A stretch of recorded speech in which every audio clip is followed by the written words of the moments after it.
So we've been talking about collage this week, and I have been creating a collage based on this one image right here. So I started out with this image of the girl who I found, and I liked it because it reminded me of me with long hair, possibly, and I decided that I would do my self-portrait revolving around her. Now, she looked really scared, so that gave me the idea that maybe my self-portrait would start to talk about my fears and things that I'm afraid of. So I found a lot of different magazines, like you guys have been looking through your magazines, and I cut out some different things. First of all, before I started finding those things that I was scared of, I also found this cool background, which relates to what I'm scared of because it's the New Yorker magazine and it has the city skyline. And so you guys know that I grew up in the city and kind of really am, since 9/11, has been a little bit scared of the city and some of its congestion and things that go on there. So some of the things that I witnessed that day at 9/11 as well, like a lot of death. So you have these skulls coming out from the bottom that represents death, something that's scary to me.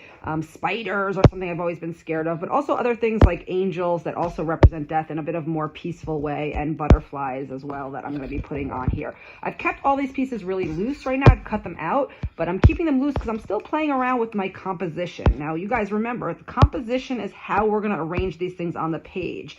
And so I've found a color schemes that are muted and oranges, but I still haven't quite put everything on the page. So I recommend that you guys cut out these things, but that you leave them nice and fluid, and so that way you can overlap them. Like if I want to put some skulls overlapping other skulls, right? Or this one overlapping that one, or creating some sort of a pattern by overlapping several of them at once to create some sort of a flow in your work.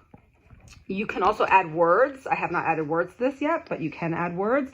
And so cut out some words that relate to your self-portrait or the topic that you're doing. And this one happens to also have that orange kind of flow to it. So I would love it to connect to the orange down there and start to overlap things on top of each other. The more interesting images and symbols you get in your work, the more interesting it is going to become. Okay, so while you're building your self-portraits, I want you to think about overlapping. I want you to think about layering. I want you to think about creating an interesting composition, how you're going to arrange these things on the page.